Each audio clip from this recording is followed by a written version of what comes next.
I received questions on my social media accounts asking me where did the Syrian army reach in Idlib, and my answer is before the question or after, because the map of control is changing at every moment. But in this video, I will try to summarize the most important updates after my recent video on Idlib.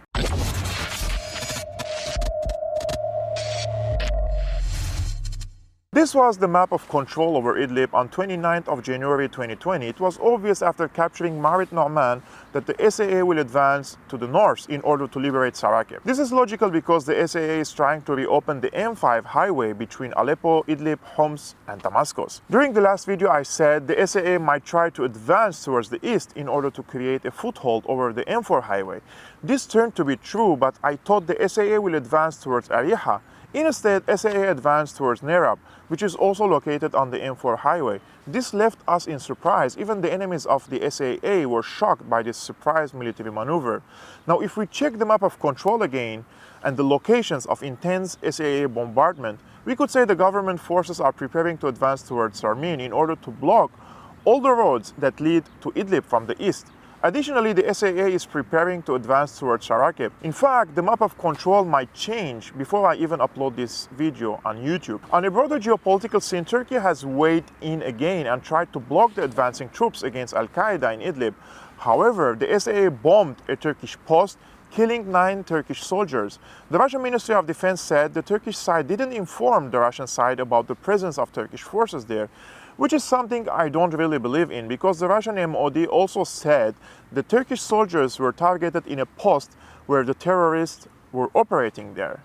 In my opinion, both the Syrian and Russian sides had prior knowledge on the Turkish stationed forces. And this was a message to Ankara that Damascus will not tolerate any attempt in foiling the liberation of Idlib.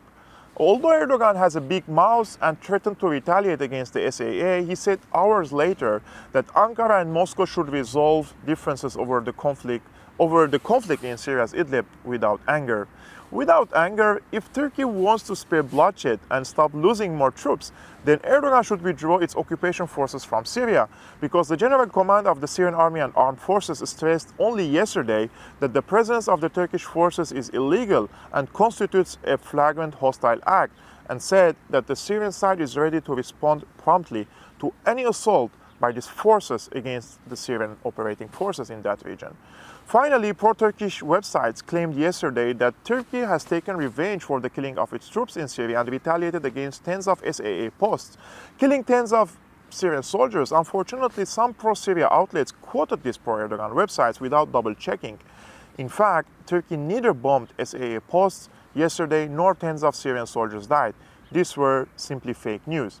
Now, in your opinion, do you think Turkey will abide with the Sochi agreement and fight the terrorists in Idlib, or will Ankara continue supporting Al-Qaeda, risking its relations again with Moscow? I've been your host, Gevork Almasyan of Syriana Analysis. Credit goes to the Patreon community that supports this channel financially on a monthly basis.